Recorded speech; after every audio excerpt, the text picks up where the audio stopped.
AI now reads scans better than most radiologists. So why are patients waiting longer? Over 950 FDA-cleared AI radiology tools exist in the U.S. market as of 2026. Viz.I-S stroke tool cut door-to-treatment time by 32 minutes across 500 real cases. Yet across 40 NHS trusts, imaging wait times rose 18% after AI triage was deployed.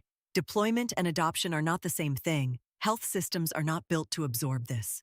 The liability gap is the story nobody in the vendor world wants to tell.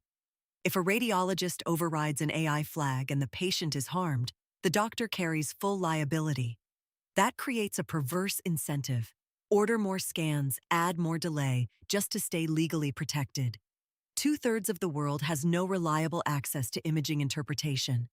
Pilots in Kenya show 89% AI concordance with specialists. The tools exist, the evidence is real, the system is the problem, and that is a choice. This is for information only. Always verify with trusted sources.